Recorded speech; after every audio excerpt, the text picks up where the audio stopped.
Hello friends, I welcome you all to my YouTube channel CA Rahul Agrawal classes. Friends, आज की class में हम लोग अकाउंटिंग स्टैंडर्ड 9 पढ़ेंगे जिसका नाम है रेवेन्यू रिकॉग्निशन।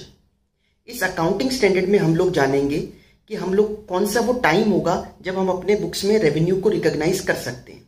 जैसे अगर एक एग्जाम्पल लेते हैं, हमारा काम है प्रोडक्ट को बेचने का, ठीक है, हमारा बिजनेस है प्रोडक्ट बेचने का।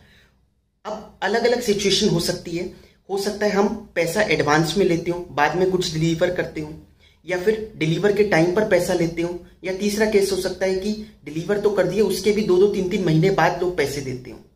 तो वो कौन सा पर्टिकुलर पॉइंट ऑफ टाइम होगा जब हम अपनी बुक्स में रेवेन्यू को रिकॉग्नाइज कर सकते हैं, वो हम जानेंगे इस एएस में।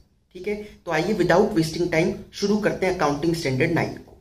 देखिए, सबसे पहले बता रखा है कि कौन कौन से रेवेन्यू इस एएस में कवर्ड है। अगर हम गुड्स बेच के रेवेन्यू कमाते हैं वो कवर्ड है। रेंडरिंग ऑफ सर्विसेज, अगर सर्विसेज रेंडर करके, जैसे सीए की सर्विस, डॉक्टर की सर्विस, ठीक है, उससे। या फिर तीसरा आता है इंटरेस्ट, डिविडेंड एंड रॉयल्टी से। ठीक है, इंटरेस्ट, डिविडेंड, रॉयल्टी से भी अगर हमारे को कुछ रेवेन्यू हो रहा है, उसको कब रिकॉग्नाइज करना है अपनी बुक्स में, तो वो भी इस अकाउंटिंग स्टैंडर्ड में हम लोग समझेंगे। पहली बात, does not deal with revenue arising from. कौन कौन से इसमें रेवेन्यू कवर्ड नहीं है। कंस्ट्रक्शन कॉन्ट्रैक्ट्स आपने पहले पढ़ा है, एएस 7 में आता है कंस्ट्रक्शन कॉन्ट्रैक्ट, तो ठीक है, तो उसके अकॉर्डिंगली चलेगा। हायर परचेज लीज एग्रीमेंट्स, वो इसमें कवर्ड नहीं है। Government grants and other similar subsidies, government grant के लिए एएस 12 है ही। Insurance contracts by insurance companies, जो इंश्योरेंस कंपनीज इंश्योरेंस कॉन्ट्रैक्ट से रेवेन्यू अर्न कर रही है, वो भी हम इस एएस में कवर करके नहीं चलते। अब रेवेन्यू की डेफिनेशन समझते हैं, इंपॉर्टेंट है। देखिए, ग्रॉस इनफ्लो ऑफ कैश, या तो पैसा आ रहा हो, चाहे कैसे भी आए, कैश में आए, चेक से आए, कार्ड से दे सामने वाला, कुछ भी करे, पेमेंट आ रही है, या फिर वो रिसीवेबल की फॉर्म में हो जाए, मतलब जैसे डेटर बन जाए हमारा, और अदर कंसीडरेशन, या हम नगद के बदले में कुछ और चीज ले लें। हो सकता है जैसे कुछ हमने उसको बेचा, लेकिन सामने वाले का भी कुछ कोई बिजनेस करता है, वो उसके यहाँ भी कोई प्रोडक्ट है, वो हमें चाहिए, तो हमने कहा बदले में ये दे दो, जैसे बार्टर सिस्टम इकोनॉमिक्स में आप बोलते हो। और other consideration arising in the course of ordinary activities of an enterprise. वो एक्टिविटीज कौन सी होनी चाहिए? ऑर्डिनरी एक्टिविटीज, जिस चीज का हमारा बिजनेस है अगर हम वो ही बेचें। ठीक है, सॉफ्ट ड्रिंक बेचने का बिजनेस है, तो सॉफ्ट ड्रिंक बेच के ही जो हमारे को रेवेन्यू हो रहा है वो इसकी डेफिनेशन में कवर है। लेकिन हमने अपना रेफ्रिजरेटर अगर पुराना हो गया, उसको बेच दिया, स्क्रैप कर दिया, तो उससे जो पैसा मिला वो रेवेन्यू की डेफिनेशन में नहीं आएगा। तो रेवेन्यू मतलब कौन सा रेवेन्यू? एएस 9 के हिसाब से जो ऑर्डिनरी एक्टिविटीज से हो रहा हो, जिस चीज का हमारा बिजनेस है। ठीक है, from the sale of goods, goods बेच के, या रेंडरिंग ऑफ सर्विसेज, या from the use by others of enterprise resources yielding interest, royalties and dividend. अब यहां पर ये कहता है use by others of enterprise resources. भाई, अगर हमारे को इंटरेस्ट का इनकम क्यों हो रहा होगा? क्योंकि हमने सामने वाले को लोन दिया हुआ है। ठीक है, अब सामने वाले को लोन देंगे तो हमारा पैसा वहां यूज हो रहा है ना, जो हमने पैसा अरेंज करा वो वहां यूज हो रहा है, इसलिए ये लाइन लिखी हुई है from the use by others of enterprise resources. ठीक है, या फिर डिविडेंड क्यों अर्न कर रहे होंगे हम लोग? हमें डिविडेंड इसलिए रिसीव हो रहा होगा क्योंकि हमने किसी और कंपनी के शेयर्स खरीद रखे हैं, तो डिविडेंड रिसीव हो रहा है, तो हमारा पैसा वहां लगा हुआ है। तो the definition of revenue does not include, क्या क्या इंक्लूड नहीं होता रेवेन्यू की डेफिनेशन में। तो मतलब समझ में आ गया रेवेन्यू का, जो ऑर्डिनरी एक्टिविटी से हमारे को कैश, रिसीवेबल्स या फिर अदर कंसीडरेशन आ रही हो, बस ये रेवेन्यू है। क्या क्या कवर नहीं है रेवेन्यू में? तो ये कहता है realised gains resulting from the disposal of and unrealised gain resulting from the holding of non current asset. जैसे बिल्डिंग वगैरह बेचकर, ठीक है, करंट असेट है, नॉन करंट असेट है हमारी। ठीक है, अगर हमारा काम ही ये चीज है तो वो फिर नॉन करंट एसेट नहीं होगी ना। नॉन करंट एसेट है जैसे बिल्डिंग वगैरह, तो वो अगर बेच के जो हमारे को इनकम हो रही है वो रेवेन्यू की डेफिनेशन में नहीं कवर। या बिल्डिंग रखे हमने बिल्डिंग बेची नहीं बट उसकी वैल्यू बढ़ गई, तो वैल्यू बढ़ गई तो भी ये रेवेन्यू की डेफिनेशन में कवर नहीं है। तो मतलब चाहे बेचो चाहे वैसे ही रखे वैल्यू बढ़ जाए, ठीक है, रेवेन्यू की डेफिनेशन में ये कवर नहीं है। सेकेंड पॉइंट कहता है unrealised holding gains resulting from the change in the value of current assets and natural increase in herds and agriculture and forest product. जो नेचुरल इंक्रीज हो जाए एग्रीकल्चर और फॉरेस्ट प्रोडक्ट्स वगैरह में, जैसे नेचुरल इंक्रीज क्या कि अगर हमारे पास लाइव स्टॉक है, गाय वगैरह, अब उसका बछड़ा हो जाए तो वो नेचुरल इंक्रीज हो गया, वो भी रेवेन्यू की डेफिनेशन में कवर नहीं है। रियलाइज और unrealise gain resulting from change in foreign exchange rates, ये भी कवर नहीं है फॉरेन एक्सचेंज रेट का।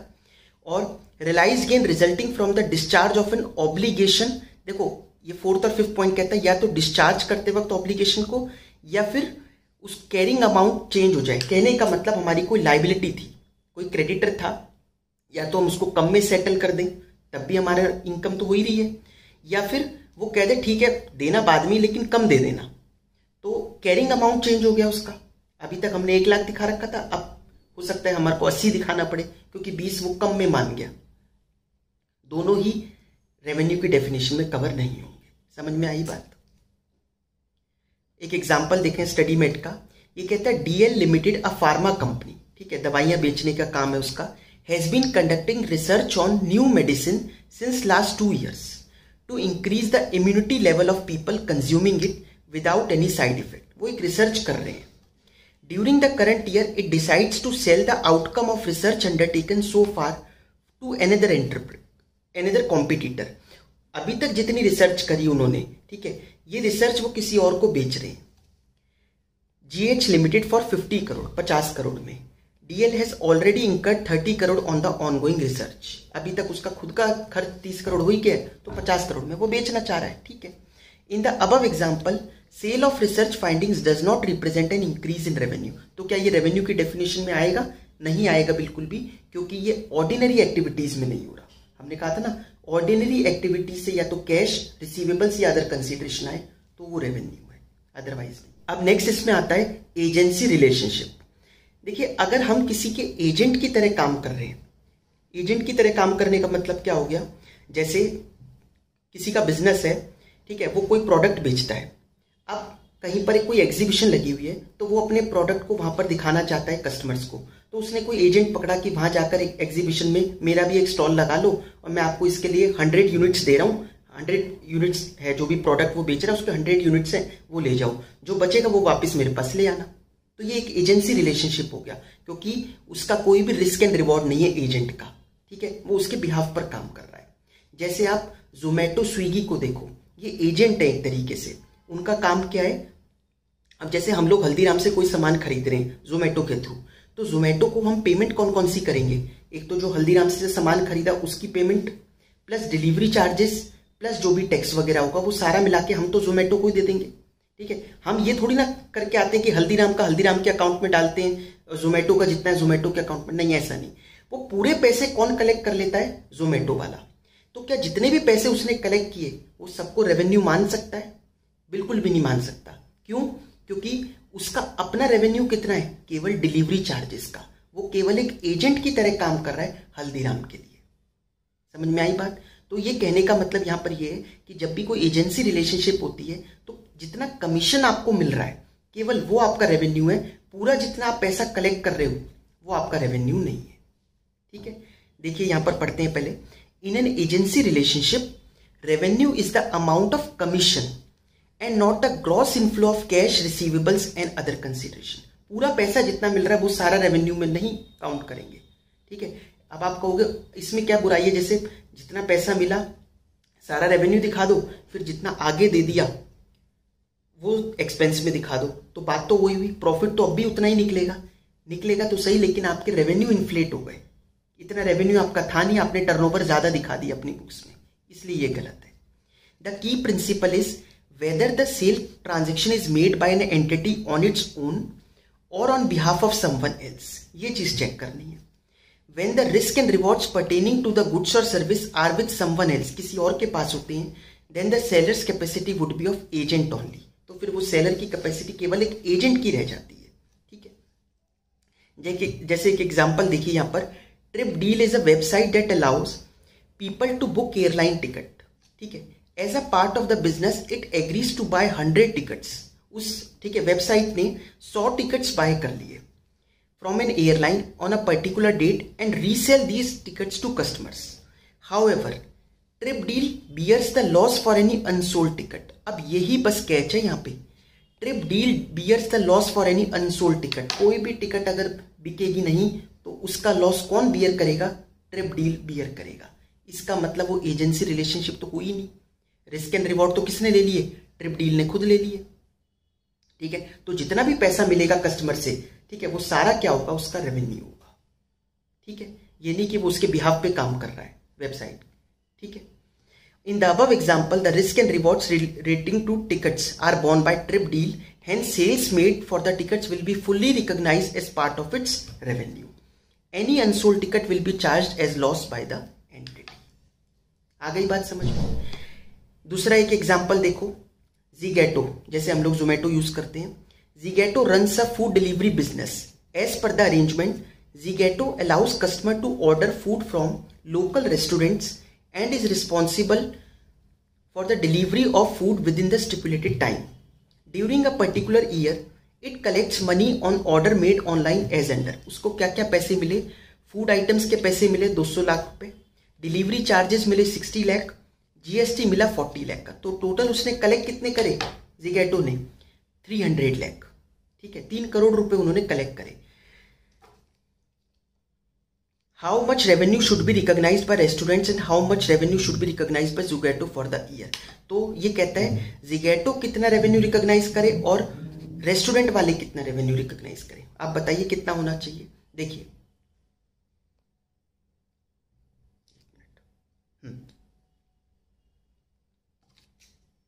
200 लाख ये प्राइस है फूड आइटम्स का, तो ये रेवेन्यू तो किसका हो गया? रेस्टोरेंट्स का। और Zomato वाले के लिए केवल 60 लाख रुपीस ही रेवेन्यू होगा, क्योंकि वो डिलीवरी चार्जेस, वो एक एजेंट की तरह काम कर रहे हैं।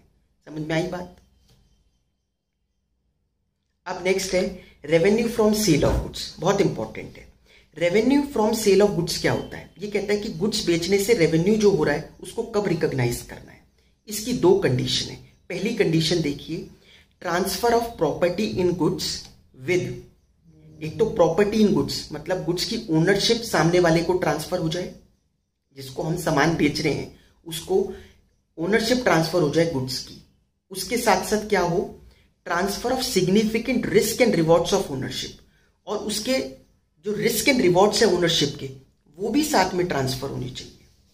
ठीक है, देखिए स्टडी मेट में यहाँ पे विद की जगह और लगा रखा है, लेकिन उस और से कंफ्यूजन हो रही है। और का मतलब हो गया या तो पहले वाला या दूसरे वाला, कुछ भी एक हो जाए, बट ऐसा नहीं है।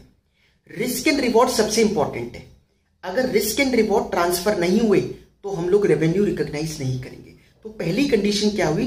Transfer of property in goods with transfer of risk and rewards to the customer. Ownership भी चली जाए, प्रॉपर्टी इन गुड्स मतलब ओनरशिप, ओनरशिप भी चली जाए लेकिन साथ साथ रिस्क एंड रिवॉर्ड भी जाने चाहिए, तब ये पहली कंडीशन हो गई। दूसरी कंडीशन क्या कहता है? No significant uncertainty exist regarding the amount of consideration that will be received from the sale of goods. ये कहता है कोई अनसर्टेनिटी नहीं होनी चाहिए कि कितने पैसे हमें मिलने वाले हैं। हमें पता होना चाहिए कि इतने पैसे इस गुड्स को बेचने से मिलेंगे, तो आप रेवेन्यू रिकॉग्नाइज कर सकते हो। कौन सी 2 कंडीशन हुई? फिर से डिस्कस करते हैं। Transfer of property in goods with transfer of risk and rewards. आप ऐसे बोला करो, वरना जनरली बोला जाता है transfer of property in goods, लेकिन उसमें फिर रिस्क एंड रिवॉर्ड छूट जाएगा। तो transfer of property in goods with transfer of risk and rewards. दूसरी condition, no significant uncertainty for collection of amount. कोई सिग्निफिकेंट अनसर्टेनिटी नहीं है कि कितना अमाउंट हमारे को कलेक्ट होने वाला है। हमें पता है हमने इतने में बेचा है तो इतने ही रुपए मिलेंगे हमारे को। सही समझ में आ गई आप लोगों को बात? देखिए अब पहले वाली जो कंडीशन है, transfer of property in goods with transfer of risk and rewards, इसको थोड़ा डिटेल में समझते हैं एक एग्जाम्पल के थ्रू। देखिए होता क्या है कि अगर risk and reward he customer को ट्रांसफर नहीं हुए तो फिर हम उसको ये मान ही नहीं सकते कि ये सेल हुई है हमारी। ठीक है, जैसे यहां पर एक एग्जांपल देखिए, date of delivery of goods, हमने गुड्स कब डिलीवर करे कस्टमर को, date of transfer of risk and reward, और उससे रिलेटेड जो रिस्क एंड रिवॉर्ड है। रिस्क एंड रिवॉर्ड का मतलब क्या होता है कि अगर कोई भी टूट फूट हुई, कुछ भी दिक्कत हुई, तो वो जिम्मेदारी कस्टमर की। यही है डेट ऑफ ये transfer of risk and rewards, उससे कोई फायदा भी जो मिलने वाला है वो भी कस्टमर का। तो सेल कब कंप्लीट मानेंगे? Completion of sale. देखिए पहला केस है 15 जुलाई को हमने गुड्स डिलीवर करे और रिस्क भी साथ साथ ट्रांसफर हो गया, रिस्क एंड रिवॉर्ड, तो बिल्कुल ठीक है, 15 जुलाई को कंप्लीशन ऑफ सेल मान लेंगे। भाई ज्यादातर सिचुएशन तो यही होना चाहिए, डिलीवरी के साथ साथ रिस्क एंड रिवॉर्ड भी आपके। लेकिन दूसरी सिचुएशन 17 अगस्त को रिस्क एंड रिवॉर्ड ट्रांसफर होते हैं। 17 अगस्त को रिस्क एंड रिवॉर्ड ट्रांसफर होते हैं, लेकिन गुड्स डिलीवर हुए 20 अगस्त को। ऐसा कैसे हो सकता है? जैसे हमने गुड्स बेचे 17 अगस्त को, कस्टमर ने हमें रिक्वेस्ट करी कि गुड्स अभी आप ही रख लो, मेरे पास अभी जगह नहीं है, मैं जगह बना रहा हूँ थोड़ा अपने बिजनेस में, उसके बाद ले जाऊंगा 2-3 दिन में। तो हमने कहा भाई आपकी जिम्मेदारी, आप रख के जा रहे हो, ठीक है। तो ऐसा केस होगा तो फिर 17 अगस्त को ही हम लोग क्या मानेंगे? कंप्लीशन ऑफ सेल, क्योंकि हमने तो बेच दिया 17 अगस्त को ही। अब कुछ होती है दिक्कत तो वो कस्टमर की जिम्मेदारी है, हमने नहीं कहा उसको यहां रख के जाने के लिए, वो रख के जा रहा है, ठीक है। तो क्या रिस्क एंड रिवॉर्ड कब ट्रांसफर हुए? 17 अगस्त को, तो 17 अगस्त माना जाएगा कंप्लीशन ऑफ सेल। इसलिए मैंने आपको कहा कि रिस्क एंड रिवॉर्ड कब ट्रांसफर हो रहे वो ज्यादा इंपॉर्टेंट है। तीसरा केस, 10 सितंबर को हमने गुड्स बेचे, डिलीवर कर दिए, लेकिन रिस्क ट्रांसफर हो रहा है 12 सितंबर को, तो फिर कंप्लीशन ऑफ सेल कब मानी जाएगी? 12 सितंबर को। ये कब हो सकता है? ये हो सकता है जैसे आम बेचे किसी ने, किसी का आम बेचने का बिजनेस है। अब आम अगर अभी कच्चे हैं, बिल्कुल हरे पड़े हैं, ठीक है, ग्रीन है, अभी वो पके नहीं ढंग से, तो कस्टमर आया हमारे पास, हमने कहा कि ये पूरा आप ले जाओ, ठीक है। कस्टमर ने कहा कि अभी तो ये ढंग से बने ही नहीं, तो हमने कहा 3-4 दिन लगेंगे, तो बोला ठीक है 3-4 दिन बाद ले जाऊंगा मैं। तो हमें पता था कि नहीं, अगर 3-4 दिन का टाइम दिया तो ये और किसी से खरीद लेगा। हमने कहा नहीं, एक काम करो, आप ले जाओ, 3 दिन आप इसको यूज मत करना, 3 दिन तक रखे रखना, 3 दिन बाद ये ठीक हो जाएंगे। 3 दिन तक कुछ होता है इनमें, अगर खराब हो जाए, कीड़ा लग जाए, कुछ भी हो जाए, तब मेरी जिम्मेदारी। हाँ, उसके बाद अगर आप खाओ ही नहीं, 3 दिन बाद जब ठीक हो जाए, ठीक है, पूरा पक के तैयार हो जाए, उसके बाद आप खाओ नहीं, तब सड़ जाए, तब उस सेलर की जिम्मेदारी कैसे हो सकती है, ठीक है। तो ऐसे केस में भी फिर कब हम कंप्लीशन ऑफ सेल मानेंगे? 12 सितंबर को। तो फिर मैं कह रहा हूं क्या क्रक्स हुआ कि रिस्क एंड रिवॉर्ड कब ट्रांसफर हो रहे हैं वो ज्यादा इंपॉर्टेंट है, ठीक है। तो transfer of property in goods with transfer of risk and rewards. और दूसरा, ठीक है, कोई सिग्निफिकेंट अनसर्टेनिटी नहीं होनी चाहिए रिगार्डिंग अमाउंट ऑफ कंसीडरेशन। अब देखिए अलग अलग सिचुएशन देखते हैं जल्दी जल्दी सेल ऑफ गुड्स की। बड़ी सिंपल सी है, जो ऊपर हमने कंडीशंस पढ़ी उसी से ही लिंक है ये सब। पहला कहता है, ये अभी हमने डिस्कस कर लिया, कहता है जब डिलीवरी डिलेड होती है at the request of buyer, तब कंप्लीशन ऑफ सेल कब मानेंगे? वही जब हमने सेल कंप्लीट कर दी, जब रिस्क एंड रिवॉर्ड ट्रांसफर हो गए, ठीक है। डिलीवरी की डेट हमारे लिए रेलेवेंट नहीं होगी, ठीक है। Second point, when the goods are sold on approval basis.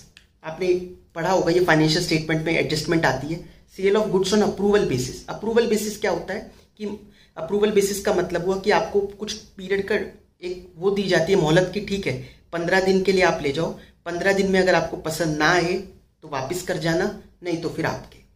तो कब मानी जाए सेल? अब या तो वो 15 दिन के अंदर एक्सेप्ट कर ले, या फिर कुछ ऐसा कर दे जिससे कि हाँ भाई ऑब्वियस हो गया कि उसने एक्सेप्ट तो कर ही दिए। क्या कर सकता है ऐसा? पेमेंट कर दे हमारे को, तो वो आपको फोन करके ना बताए कि मैंने कुछ एक्सेप्ट कर लिए, पेमेंट कर दे वो आपको, तो ऑब्वियसली यही बात हो गई ना कि इसका मतलब सेल कंप्लीट हो गई। या फिर और क्या सिचुएशन हो सकती है, वो कुछ ना बोले और 15 दिन पूरे बीत गए, 15 दिन पूरे बीत गए, इसका मतलब वो मान चुका है, तब आप 15 दिन बाद आप सेल रिकॉग्नाइज कर लो, ठीक है, ठीक है। या फिर अगर किसी में पीरियड ही ना हो, मतलब कई बार होता है कि ठीक है आप ले जाओ, नया पसंद आए तो दे जाना, तो इसका मतलब ये थोड़ी ना वो 1 साल बाद कस्टमर आकर वापस कर जाएगा। एक रीजनेबल पीरियड ऑफ टाइम, जो भी गुड्स है उसके अकॉर्डिंगली, जो भी उस इंडस्ट्री में रहता हो, रीजनेबल टाइम, अगर वो कंप्लीट हो जाता है तब आप सेल रिकॉग्नाइज कर सकते हो। समझ में आई बात? वही चीज यहां पर लिखी हुई है।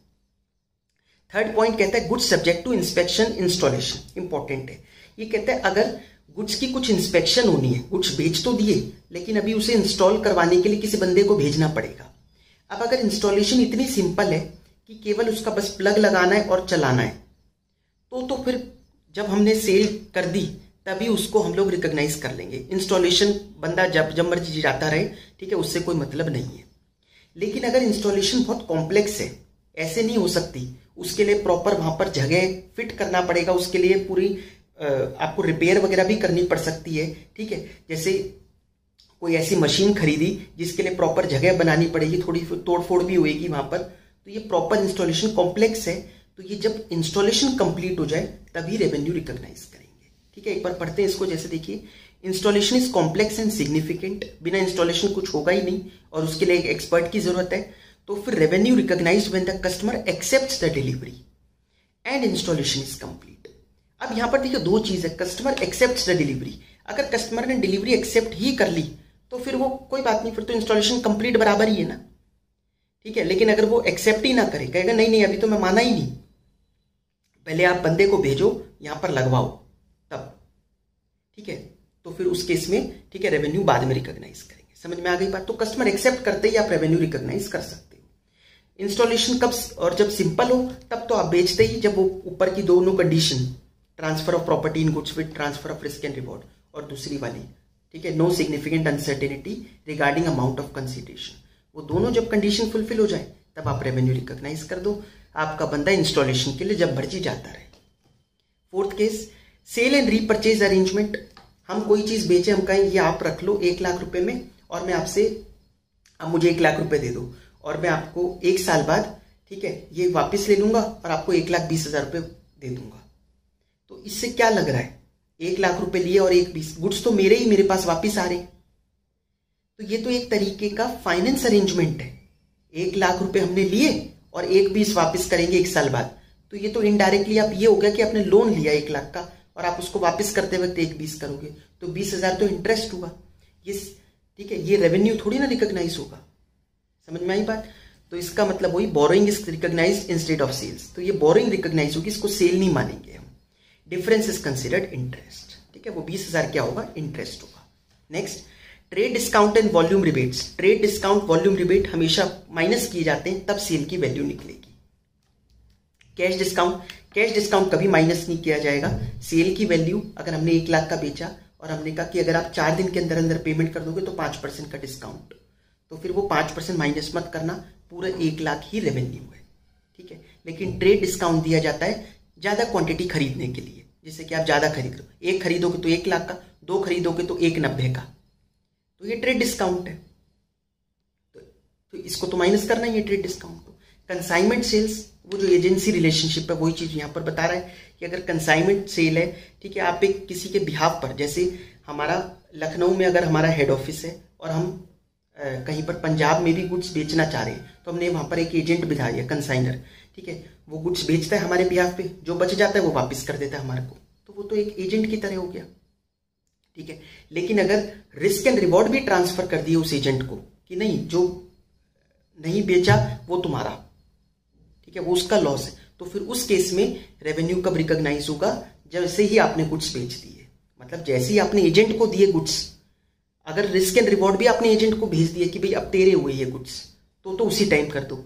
लेकिन अगर रिस्क एंड रिवॉर्ड आपके ही है, जो नहीं बिकेगा वो आपके पास वापस आएगा, तो एजेंट को जब दे रहे हो तब मत रेवेन्यू रिकॉग्नाइज करना, जब एजेंट कस्टमर को बेचे तब रेवेन्यू रिकॉग्नाइज करना। ठीक है, ऑब्वियस सी बात है। कैश ऑन डिलीवरी सेल्स, तो जब तक कैश रिसीव नहीं होगा तब तक नहीं। डिलीवरी जैसे अमेजॉन वगैरह पे होता है कि अगर कैश ऑन डिलीवरी वाला है तो जब कैश रिसीव हो जाए तब रेवेन्यू रिकॉग्नाइज करो। गारंटीड सेल्स, अब गारंटीड सेल्स क्या होती है? गारंटीड सेल मतलब आपको एक अनलिमिटेड टाइम दे दिया कि कोई बात नहीं, सेल्स रिटर्न का यहाँ ऑप्शन है, आप वापस कर सकते हो। तो ऐसे तो कभी भी वापस कर सकते हो, फिर तो कोई रेवेन्यू रिकॉग्नाइज ही मत करो, कभी भी कस्टमर आ सकता है वापस। ऐसे केस में क्या होता है, एक तो पहले प्रोडक्ट देखा जाएगा किस टाइप का है। कोई खराब होने की चीज है तो वो थोड़ी ना खराब होने के बाद आपको वापस देके जाएगा, तो वो प्रोडक्ट टू प्रोडक्ट डिपेंड करता है, एक रीजनेबल क्या चलता है उस इंडस्ट्री में। ठीक है, और ऐसे केस में क्या किया जाता है जनरली, रेवेन्यू पूरा रिकॉग्नाइज कर लो, फिर प्रोविजन बना लो किस चीज के लिए, कि जितना भी वापस आ सकता है, जो भी हमारी वारंटी है उसके लिए एक अलग से प्रोविजन, कि हमारे एक्सपीरियंस के हिसाब से, मैनेजमेंट के एक्सपीरियंस के हिसाब से 5% लोग वापस दे ही जाते हैं। तो हम अगर 1 लाख की सेल करते हैं तो 5,000 रुपए का सामान वापस आ ही जाता है, तो 5% का प्रोविजन बना के रखो, प्रोविजन फॉर वारंटी एक्सपेंस के रूप में, अक्रूवल बेसिस को फॉलो करते हुए, मतलब कंजर्वेटिज्म को फॉलो करते हुए, सॉरी। ठीक है, पेमेंट डन इन इंस्टॉलमेंट्स, अगर पेमेंट इंस्टॉलमेंट्स में कर रहा है सामने वाला, तो 2 अलग अलग सिचुएशन।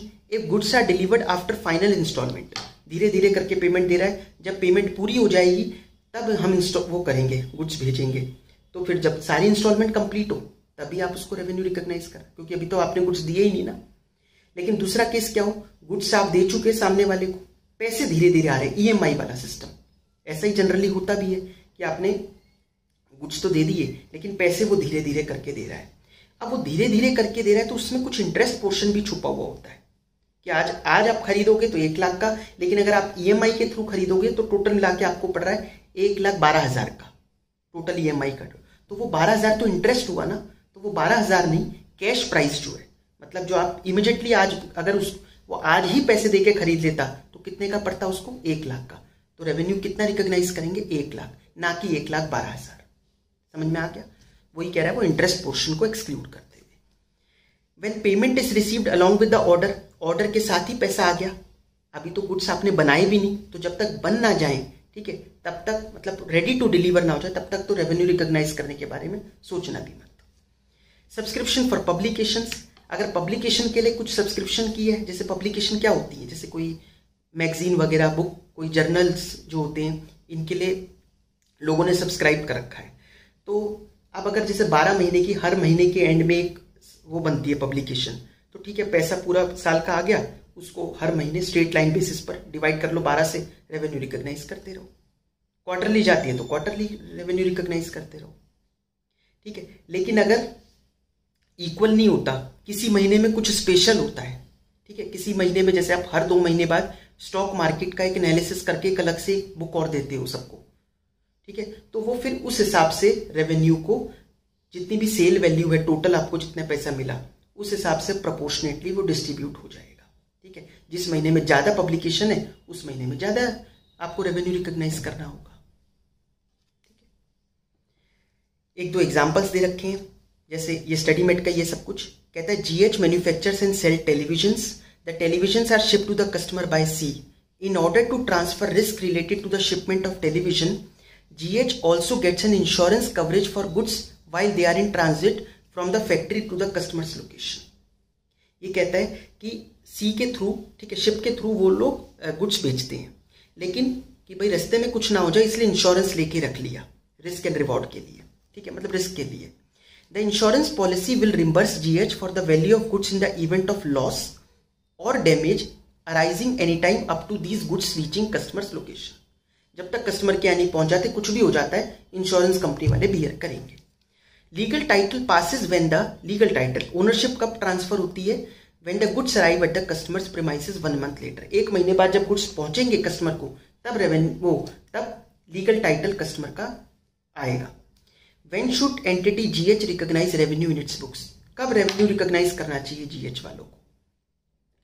अब अगर हम 2 कंडीशन देखें जो ऊपर पड़ी थी, transfer of risk and reward. अब आप कहोगे transfer of risk and reward, तो जैसे ही हमने यहां से रवाना किए रिस्क एंड रिवॉर्ड तो हो गए हमारे, तो है नहीं। लेकिन क्या रिस्क एंड रिवॉर्ड कस्टमर को ट्रांसफर करें हमने? नहीं, उसके लिए तो एक इंश्योरेंस कंपनी से अलग से बस एक अपने आप को बचाने के लिए इंश्योरेंस लिया है, कवर लिया है, ठीक है। इसका मतलब ये थोड़ी ना कि उसको हमने risk and reward he transfer कर दिए कस्टमर को, नहीं हो रही यहां तो बिल्कुल भी, ये तो कोई थर्ड पार्टी इन्वॉल्व हो गई। तो इसका मतलब जब कस्टमर को गुड्स पहुंचेंगे तब ही transfer of property in goods होगा, एंड और कोई सिग्निफिकेंट अनसर्टेनिटी भी नहीं रहेगी अमाउंट ऑफ कंसिडरेशन के लिए। तो हम लोगों को गुड्स मतलब रेवेन्यू कब रिकॉग्नाइज करना चाहिए, जब कस्टमर के पास पहुंच जाए, ठीक है। आइए इसके 2-3 क्वेश्चन और रह गए स्टडी मटेरियल से, वो देखते हैं, फिर आगे बढ़ेंगे। फॉलोइंग इंफॉर्मेशन ऑफ मेघना लिमिटेड इज प्रोवाइडेड। कहता है goods of ₹60,000 were sold on 20th March 2022, but at the request of the buyer these were delivered on 10th April 2022। कहते हैं रेवेन्यू बताओ कब रिकॉग्नाइज करें। ऑब्वियसली 20th March 2022 को last class में पूरा डिस्कस किया हम लोगों ने, ठीक है, क्योंकि रिस्क एंड रिवॉर्ड हमने 20th को ही ट्रांसफर कर दिए, 10th को तो उसकी रिक्वेस्ट पर हमने बाद में डिलीवरी करी, ठीक है, वो उसकी जिम्मेदारी थी कस्टमर की हमारे। On 15th January 2022 goods of ₹1,50,000 were sent on consignment basis, of which 20% of the goods unsold are lying with the consignee as on 31st March 2022। Consignee हमारा एजेंट होता है, ठीक है, जो गुड्स वो नहीं बेच पाया वो जिम्मेदारी हमारी खुद की है, ठीक है, वो हम उसको अपनी सेल नहीं मान सकते जब तक वो थर्ड पार्टी को ना बेचते। इसलिए हम लोग केवल रेवेन्यू कितना रिकॉग्नाइज करेंगे, 1,50,000 का 80%, ठीक है, 20% हम रेवेन्यू रिकॉग्नाइज नहीं करेंगे जब तक वो थर्ड पार्टी को नहीं बेच देता, क्योंकि बाई चांस नहीं बेच पाया, उससे पहले हमने कहा कि बंद कर दो, तो वो सामान हमें ही वापस करेगा, क्योंकि वो तो जस्ट एजेंट है। थर्ड पॉइंट क्या है, 1,20,000 worth of goods were sold on approval basis on 1 December 2021। 1 दिसंबर को हमने गुड्स बेचे 1,20,000 रुपए के। The period of approval was 3 months after which they were considered sold. 3 महीने का टाइम दिया था जिसके बाद मान लिया जाएगा कि आपने उसको एक्सेप्ट कर लिया है। Buyer sent approval for 75% goods up to 31 January 2022। चलो 31 जनवरी 2022 तक 75% तक की तो आ गई ना, तो 75% जितना रेवेन्यू तो बुक कर दो। कब? 31 जनवरी 2022 को। ठीक है, बचे कितने? 25% ऑफ 1,20,000। एंड नो अप्रूवल और disapproval receive for the remaining goods till 31 मार्च। पूरा साल खत्म हो गया लेकिन बाकियों के लिए नहीं आया। लेकिन हमने 1 दिसंबर 2021 को बेचे थे। 1 दिसंबर के बाद 3 महीने कब पूरे हो रहे हैं? पूरा दिसंबर, जनवरी, फरवरी, मतलब 1 मार्च को, तो मतलब 28 फरवरी को पूरे हो जाएंगे। तो 1 मार्च को नेक्स्ट हो गया, 3 महीने खत्म हो चुके। तो आप 1 मार्च को आराम से अपना रेवेन्यू रिकॉग्नाइज कर लो 25% का, क्योंकि 1 मार्च के बाद तो वो अगर आ भी जाता तो भी आप रिजेक्ट कर देते कि अब तो आपका टाइम पूरा हो चुका। तो आपको 1 मार्च को रेवेन्यू रिमेनिंग के लिए रिकॉग्नाइज कर लेना चाहिए। 4th point, apart from above company has made cash cell of 7,80,000 रुपए। Trade discount of 5% was allowed on the cash cell. Discount cash नहीं है, ट्रेड डिस्काउंट है, क्वांटिटी का डिस्काउंट है, तो ये माइनस करने के बाद ही रेवेन्यू रिकॉग्नाइज करेंगे। ठीक है, अगर ये कैश डिस्काउंट होता तब माइनस नहीं करते, अभी ये माइनस करना पड़ेगा। ठीक है, आइए नेक्स्ट क्वेश्चन देखते हैं स्टडी मटेरियल का। For the year ended 31 March 2021, KY Enterprises has entered into following transactions. On 31st March 2021, KY supplied 2 machines to its customers ST. ठीक है, both machines were accepted by ST on 31st March 2021. Machine 1 was a machine that was routinely supplied by KV to many customers and the installation process was very simple. पहली machine जो है उसका installation बहुत simple है, वो normal में सबको बेचते हैं ये वाली मशीन, सिंपल साइज का इंस्टॉलेशन। ठीक है, machine 1 was installed on 2 April by ST's employees. ठीक है, वो तो ST के एम्प्लॉय ने खुद ही इंस्टॉल कर लिया उसको। Machine 2 being more specialised in nature requires an installation process which is more complicated, requiring significant assistance from KY. उसमें significant assistance चाहिए, ऐसे ही नहीं कि केवल प्लग लगाया और ऑन किया और हो जाएगा, नहीं, उसमें ठीक है मतलब पूरा एक अलग से स्पेशलाइज्ड उनकी जरूरत पड़ेगी KY वालों की। Machine 2 was installed between 2 and 5 अप्रैल। ठीक है, 2 से 5 अप्रैल के बीच में उसको इंस्टॉलेशन का काम पूरा किया गया। Detail of cost and sale price were as follows. Machine 1 का, मशीन 2 का। Sale price 320 3 lakh, cost of production 160 1.5 lakh. Installation fee पहले वाले की कुछ भी नहीं है, जब वो कराई नहीं इंस्टॉलेशन तो कहीं की फीस, दूसरे वाले में 10,000 रुपए की इंस्टॉलेशन फीस है। कहता है how would you above transaction be recognised by KY enterprises for the year ended 31 March 2021। ठीक है, देखिए ये कहता है 31 मार्च 2021 को कौन कौन सी रेवेन्यू हम रिकॉग्नाइज कर सकते हैं। पहली बात करते हैं मशीन 1 की। मशीन 1 3,20,000 की बेच दी हमने। कब बेची थी हमने? 31 मार्च को ही बेच दी थी। बाद में इंस्टॉलेशन वो लोग करते रहे, हमें कोई मतलब नहीं है, हम इसका रेवेन्यू रिकॉग्नाइज कर सकते हैं। बात आती है मशीन 2 की। हमने पढ़ा है, मैंने आपको बताया था कि जो भी जिस ऐसी असेट्स हैं जिसका इंस्टॉलेशन थोड़ा कॉम्प्लिकेटेड है, ठीक है, अगर ऐसा कुछ होता है तो उसमें रेवेन्यू तब रिकॉग्नाइज करेंगे जब कस्टमर डिलीवरी को एक्सेप्ट कर ले कि हाँ अच्छा मान लिया आपने गुड्स को डिलीवर किया है और इंस्टॉलेशन कंप्लीट हो जाए। ठीक है, लेकिन यहां पर देखिए एक चीज बता रखी है स्टार्टिंग में कहीं पर कि एक्सेप्ट कर लिया उसने। देखिए ये लिखा, both machines were accepted by ST on 31 March 2021। Both machines, दोनों मशीन को कस्टमर ने एक्सेप्ट कर लिया। अब मैंने माना कि दूसरी मशीन का इंस्टॉलेशन 2 से 5 अप्रैल के बीच में हुआ है, लेकिन वो एक कंडीशन की उसने एक्सेप्ट तो कर ही लिया कस्टमर ने 31 मार्च को, तो हम सेल तो रिकॉग्नाइज कर सकते हैं मशीन 2 की भी 31 मार्च के अंदर अंदर, क्योंकि उसने एक्सेप्ट कर लिया। लेकिन हाँ ये बात जरूर है, जो इसमें इंस्टॉलेशन फीस है 10,000 रुपए की, ये जो हमारा सर्विस का रेवेन्यू है, अभी हम पढ़ेंगे रेवेन्यू फ्रॉम सर्विसेज, इंस्टॉलेशन तो तभी हुई 2 से 5 अप्रैल, तो इसका रेवेन्यू कैसे हम 31 मार्च में रिकॉग्नाइज कर लें? तो ये तो अप्रैल में ही होगा, लेकिन ये जो 3 लाख रुपए वाला है इसको हम लोग आराम से मार्च में कर सकते हैं, क्योंकि कस्टमर ने एक्सेप्ट कर लिया था। आ गई बात समझ में? अब नेक्स्ट हम चलते हैं revenue from rendering of services. Services render करके जो रेवेन्यू हम अर्न कर रहे हैं। देखिए कुछ सर्विसेज ऐसी होती हैं जो जब तक पूरी कंप्लीट ना हो जाए तब तक कोई उसका मायने नहीं है। जैसे रिनोवेशन की सर्विस, हम रिनोवेशन की सर्विस में थोड़ी थोड़ी देर बाद रेवेन्यू ये नहीं रिकॉग्नाइज कर सकते कि देखो एक दीवार हमने ठीक कर दी या हमने गेट लगा दिया, ठीक है, इतना काम हो गया, तो हम ऐसे कर करके तो रेवेन्यू रिकॉग्नाइज नहीं करते रहेंगे अगर हमारा ये काम है लोग रिनोवेशन वगैरह का, ठीक है। तो ये एक ऐसी सर्विस हुई जब तक पूरी कंप्लीट नहीं हो जाएगी तब तक आप रेवेन्यू रिकॉग्नाइज नहीं कर सकते, क्योंकि कोई मतलब नहीं है एक थोड़ी थोड़ी सर्विस को रेवेन्यू रिकॉग्नाइज करने का। लेकिन कुछ सर्विसेज ऐसी होती हैं जो आपने थोड़ी दी और उसका वो बिल्कुल इंडिपेंडेंट सर्विस है बाकी सर्विसेज जो अभी आप आगे और देने वाले हो। जैसे मैंने क्या एग्जांपल यहां पर लिख भी रखा है, for example services of filing monthly returns of client as per annual contract, ठीक है। वो हर महीने की अपनी जीएसटी की रिटर्न हमसे भरवाता है, हम 1500 रुपये महीना चार्ज करते हैं, एक एग्रीमेंट हुआ हुआ है 2 साल का उसके साथ, ठीक है। वो पेमेंट हो सकता है कैसे मर्जी करे, वो हो सकता है पेमेंट क्वार्टरली करता हो, 6 महीने में एक बार करता हो, एडवांस दे देता हो, जो मर्जी होता हो पैसे देने का तरीका। मैं बात कर रहा हूं रेवेन्यू कब रिकॉग्नाइज करें। आप महीने की रिटर्न पूरी कंप्लीट उसकी सबमिट कर दो, आप रेवेन्यू रिकॉग्नाइज कर सकते हो, ठीक है। क्योंकि ये वाली जो सर्विस आपने जो ये पोर्शन दिया सर्विस का, ये टोटल सर्विस से बिल्कुल अलग है, ठीक है, अलग से आइडेंटिफाई की जा सकती है, तो इसलिए इसका रेवेन्यू हम रिकॉग्नाइज कर लेंगे। आई बात समझ में? तो इसलिए इसके 2 मेथड होते हैं, proportionate completion method, completed service contract method. ऐसा नहीं है किसी कोई सा भी अप्लाई कर सकते हो, नहीं, डिपेंड करता है सिचुएशन पे। मैंने आपको दोनों एग्जांपल दे दिए। तो कुछ सर्विसेज में कौन सा लॉजिकल है, प्रोपोर्शनेट कंप्लीशन, और कुछ में कंप्लीटेड सर्विस जब तक नहीं हो जाती तब तक रेवेन्यू रिकॉग्नाइज नहीं किया जा सकता। आई बात समझ में? वही चीज लिखिए यहां पर, revenue recognise proportionately by reference to the performance of each act, और दूसरे में लिखा revenue recognised when the contract is fully या सब्सटेंशियली कंप्लीटेड।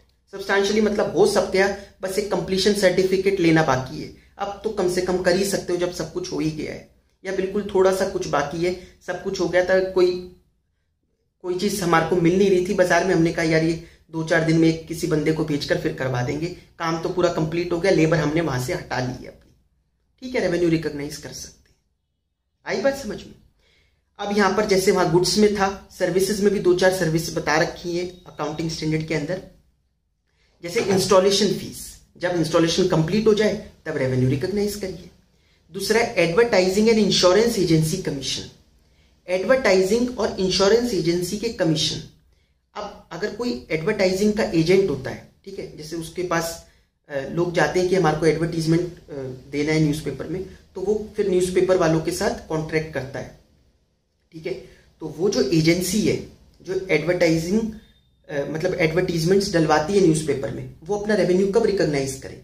जब एडवर्टीजमेंट न्यूज़पेपर में आ जाए और उसको बता दिया जाए न्यूज़पेपर वालों के द्वारा, या जहां पर भी वो एडवर्टीजमेंट दे रहे हैं कि हमने आपका वो जो भी था वो चीज हमने कर दी है, ठीक है, मतलब एडवर्टीजमेंट दे दिया है, ठीक है। वही चीज लिखिए यहां पर कि when advertisement appears before public and intimated to the agency, agency को जब बता दिया जाए। अब एजेंसी को ये थोड़ी ना कहा जाएगा खुद ढूंढो आप कहां डाला है हमने, ठीक है, तो इसलिए उसको बता दिया जाए। एंड इंश्योरेंस एजेंसी कमीशन, अब इंश्योरेंस एजेंसी जो होती है, जो इंश्योरेंस के एजेंट होते हैं, इंश्योरेंस के एजेंट के तो कितने फोन आते होंगे आपके पास भी, तो वो कब अपना कमीशन रिकॉग्नाइज कर सकते हैं? जब अब जैसे अगर कोई रिन्यूअल करवाना था इंश्योरेंस का, तो जब भी रिन्यूअल हो जाए, अगर नया है तो जब भी वो पीरियड शुरू हो जाए, अगर पहली बार ही इंश्योरेंस ले रहा है तो जैसे ही पीरियड स्टार्ट हो आपको कमीशन मिला हुआ है तो वो कमीशन अपना रेवेन्यू रिकॉग्नाइज कर दो। लेकिन अगर सामने वाले का पीरियड ही शुरू नहीं हुआ, जिस पीरियड के लिए इंश्योरेंस लिया, तब आप रेवेन्यू क्यों रिकॉग्नाइज करोगे? पहले एडमिशन फीस, एडमिशन फीस मतलब किसी भी इवेंट वगैरह में एडमिशन हो रहा है तो उसकी फीस, तो जब भी वो इवेंट टेक प्लेस करे, जब इवेंट हो जाए तब रेवेन्यू रिकॉग्नाइज कर दो। उससे पहले तो वो एडवांस ही माना जाएगा। कल को बाई चांस कुछ ऐसा हो जाए कि हम मतलब भगवान ना करे कि वो इवेंट करवा ही ना पाए, कुछ ऐसी इमरजेंसी आ जाए, तो पैसे लोगों के वापस तो करने ही पड़ेंगे ना। तो when the event takes place, ठीक है, and when the subscription is for number of events, अगर कई इवेंट्स का एक साथ है तो फिर fees is allocated on systematic basis, ठीक है, वो सिस्टमैटिक बेसिस पर एलोकेट हो जाएगी। Tuition fees over the period of instruction, जैसे जैसे आप ट्यूशन की सर्विस दे रहे हो वैसे वैसे रेवेन्यू रिकॉग्नाइज कर दो। एंट्रेंस एंड मेंबरशिप फीस, ये जिन्होंने एनपीओ पढ़ा है 11th-12th में पढ़ा होगा, नॉट फॉर प्रॉफिट, तो एंट्रेंस फीस के लिए बताया जाता है, इसको कैपिटल नेचर का मानते हैं, बैलेंस शीट की लायबिलिटी साइड में लेके जाते हैं। एंट्रेंस फीस, मेंबरशिप फीस वगैरह जो होती है क्लब की, अब उसके लिए है if it includes other services. इसमें अगर मेंबरशिप फीस में क्या क्या और भी कोई सर्विसेज अगर आती हैं, ठीक है, कि उसमें जिम है उसकी अलग सर्विस है, स्विमिंग पूल की भी सर्विस अगर इंक्लूडेड है, तो then allocated on systematic basis otherwise on receipt. तो फिर वो सिस्टमैटिक बेसिस पर जैसे जैसे वो अगर अलग अलग सर्विसेज हैं उसके अंदर तो उसके हिसाब से रेवेन्यू रिकॉग्नाइज करो। अगर ऐसा नहीं है, एक ही मेंबरशिप फीस है उसमें सब फ्री है कस्टमर्स के लिए, तो ठीक है, फिर रिसीट बेसिस पर जैसे पैसे मिले वैसे रेवेन्यू को हम रिकॉग्नाइज कर सकते हैं। नेक्स्ट है financial service commission. Financial service commission होती है जैसे लोन वगैरह से रिलेटेड, कि किसी ने लोन अरेंज करवाया या लोन के मैनेजमेंट की फीस, वो सब आती है फाइनेंशियल सर्विस कमीशन। तो वो भी डिपेंड करती है ट्रांजैक्शन कैसी है, नेचर ऑफ ट्रांजैक्शन। अगर जैसे लोन अरेंज करवाने की फीस कमीशन ली आपने, तो बस लोन अरेंज हो गया, कमीशन बुक कर लो। लेकिन अगर उसका लोन पूरा मैनेज करने की कमीशन ले रहे हो आप, जो 2 साल 3 साल 4 साल आप मैनेज करोगे, तो फिर over the period of loan आपको अमोर्टाइज करना चाहिए उस इनकम को। ठीक है, बात समझ में आई? ये स्टडी मटेरियल, ये एक क्वेश्चन आरटीपी का है नवंबर 2021 का। इसमें तो ये सारी जो भी सर्विसेज है ऊपर ही डिस्कस करके अभी हम आए हैं, ये आरटीपी का क्वेश्चन था। ठीक है, दूसरा एक और पॉइंट कहता है, दूसरा पॉइंट कहता है इसमें बी पॉइंट, ये आप रीड कर लेना। इसमें कहता है कि ये लोग Shipra limited has been successful jewellers for past 100 years, sales are against cash only, returns negligible होते हैं। The company also diversified into apparels. A young senior executive was put in charge of apparels business. एक apparel business और start किया उन्होंने। Sales increase 5 times, उससे sale 5 गुना बढ़ गई। One of the condition for sale is that dealers can return the unsold stock within 1 month of the end of the season. ठीक है, 1 महीने जब सीजन एंड हो उसके 1 महीने बाद तक वो लोग सामान को वापस कर सकते हैं dealers. Sale return for this year was 25% of sales. Sales return 25% थी। कहते हैं सुटेबल रेवेन्यू रिकॉग्निशन पॉलिसी बनाओ। तो एक रेवेन्यू रिकॉग्निशन पॉलिसी बनानी है, ठीक है, इस कंपनी के लिए। तो देखिए, जो ये इनका बिजनेस ज्वेलरी वाला था उसमें तो कोई प्रॉब्लम नहीं है, जैसे ही गुड्स बेचते हैं वैसे रेवेन्यू को रिकॉग्नाइज कर सकते हैं। ठीक है, अब अपैरल जो नया बिजनेस है उसमें भी हम ऐसे कह के पॉलिसी बना सकते हैं कि हम जब कस्टमर को ये जो हम डीलर्स को देते हैं, हम रेवेन्यू तब रिकॉग्नाइज करते हैं और प्रोविजन बनाकर चल सकते हैं हम 25% का। ठीक है, प्रोविजन फॉर वारंटी बनाकर चल सकते हैं। वो गारंटीड सेल का बताया था ना प्रोडक्ट सेल में, तो प्रोविजन बना के चल सकते हैं 25% का, क्योंकि अभी तो फर्स्ट ही ईयर है। आगे आगे देखिए, उनको 1-2 साल बाद चीजें पता चलेगी। फिर नेक्स्ट, अदर सोर्सेज से जो इनकी इनकम हो रही है, बाकी सोर्सेज से इनकम, इंटरेस्ट की इनकम। अगर हमारे को इंटरेस्ट की इनकम मिल रही है तो हम उसको टाइम के अकॉर्डिंगली रिकॉग्नाइज करते हैं। जितने महीने का हमारे को इंटरेस्ट मिला, ठीक है, हमने किसी को लोन दे रखा है तो महीने के हिसाब से जो भी इंटरेस्ट आ रहा है उस हिसाब से आप उसको रेवेन्यू को रिकॉग्नाइज कर सकते हो। आपने लोन अगर 1 अगस्त को दिया, ठीक है, और ठीक है 31 अक्टूबर को उसने वापस कर दिया, तो इन 3 महीने का रेवेन्यू रिकॉग्नाइज करना होगा। ठीक है, तो वो पीरियड के अकॉर्डिंगली हम रेवेन्यू रिकॉग्नाइज करते हैं। तो टाइम बेसिस पर रेवेन्यू रिकॉग्नाइज होता है। जैसे जैसे टाइम बीते तो वो अक्रू करते जाओ अपना इंटरेस्ट। 1 महीना बीत गया, आपका इंटरेस्ट अब अक्रू हो गया, आप रेवेन्यू रिकॉग्नाइज करो। रॉयल्टी, ठीक है, रॉयल्टी क्या होती है? अब रॉयल्टी जैसे आपने कोई चीज बनाई, जैसे कोई आपने कोई ऐसा मेथड बनाया, आपने कोई ड्रग की ऐसी मतलब कैंसर का कोई ऐसी दवाई बनाई, मतलब कैंसर का कोई ड्रग बनाया, मैं ये बोल रहा था। ठीक है, कैंसर की कोई दवाई बनाई या कुछ ऐसी कोई बुक लिखी, कोई ऐसा फॉर्मूला दिया और आप उसको चाहते हो कि ये और उससे बिल्कुल अलग है, ये बचा रहे, तो उसको एक रजिस्टर करवा सकते हैं। इसको हम इंटेलेक्चुअल प्रॉपर्टी बोलते हैं। इसको गवर्नमेंट के पास रजिस्टर करवा लिया। अब अगर किसी को ये यूज करना है, ये कॉपीराइट, ट्रेडमार्क, पेटेंट, ये आपसे कोई यूज करना चाहता है, आपका लेना चाहता है, तो आपको वो रॉयल्टी पे करेगा, आपसे परमिशन लेगा और पेमेंट करेगा रॉयल्टी की। तो जैसा भी एग्रीमेंट करेगा वो आपके साथ, जो एग्रीमेंट पे लिखा होगा उसके हिसाब से, ठीक है, अक्रूवल बेसिस पर हम रेवेन्यू को रिकॉग्नाइज करेंगे, जैसा एग्रीमेंट होगा। डिविडेंड की इनकम, डिविडेंड की इनकम कब रिकॉग्नाइज कर सकते हैं बुक्स में? जब dividend owners right to receive payment is established, जब हमारा राइट हो जाए। देखिए, एक होता है डिविडेंड प्रपोज करना, ध्यान से समझना। एक होता है डिविडेंड को प्रपोज करना, वो करता है board of director, board meeting में, ठीक है। उसके बाद एजीएम होती है, उसमें शेयर होल्डर्स उसको अप्रूव करते हैं, तब वो कहलाएगा डिविडेंड डिक्लेयर। तो जब तक डिविडेंड डिक्लेयर ना हो जाए तब तक आप रेवेन्यू डिविडेंड का रिकॉग्नाइज नहीं कर सकते। बोर्ड ने ठीक है प्रपोज करा, उसको बोलते हैं प्रपोज डिविडेंड, बट ये रिकॉग्नाइज नहीं करेंगे हम बुक्स में। जब डिविडेंड डिक्लेयर होगा, शेयर होल्डर्स अप्रूव कर देंगे, तब रिकॉग्नाइज करेंगे। समझ में आई बात? Effect of uncertainties on revenue recognition.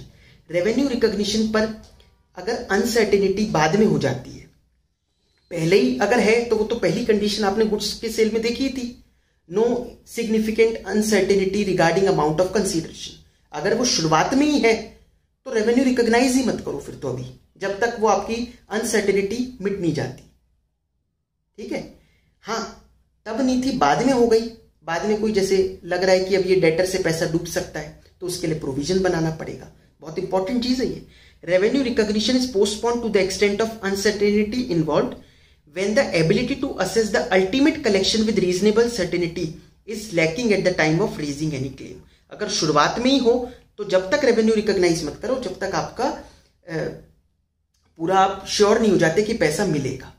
लेकिन बाद में हो, if uncertainty arises after recognition of revenue, provision is made to the extent of uncertainty involve, ठीक है। फिर प्रोविजन बनाना पड़ेगा आपको, प्रोविजन बनाना पड़ेगा, रेवेन्यू कम नहीं करना पड़ेगा, ध्यान से, ठीक है। प्रोविजन अलग से बनेगा एक्सपेंस में, ये नहीं कह रहे रेवेन्यू रिवर्स मार दो। डिस्क्लोजर्स क्या है, जो भी अकाउंटिंग स्टैंडर्ड 1 में थे वो सारे उसमें पढ़े ही हमने।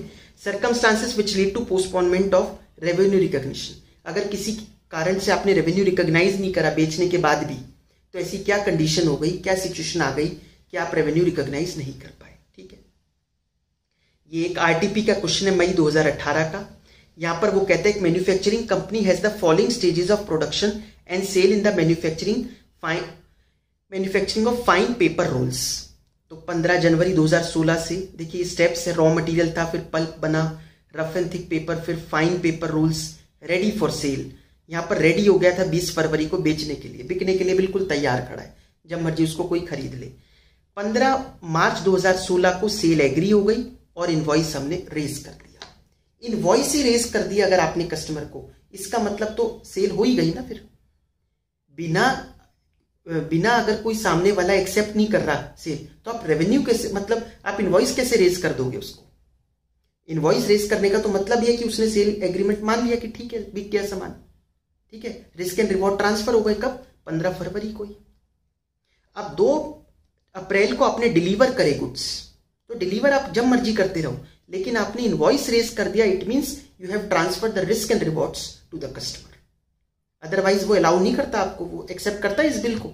नहीं करता ना। हमें कोई बिल दे दे ऐसे ही बिना सामान दिए तो हम मान लेंगे उस बिल को, हम कहेंगे कि पहले सामान तो दे, ठीक है। तो ये था हमारा अकाउंटिंग स्टैंडर्ड 9। कोई डाउट हो तो आप लोग पूछ सकते हो, बाकी नेक्स्ट अकाउंटिंग स्टैंडर्ड हम नेक्स्ट क्लास में करेंगे। Thank you so much.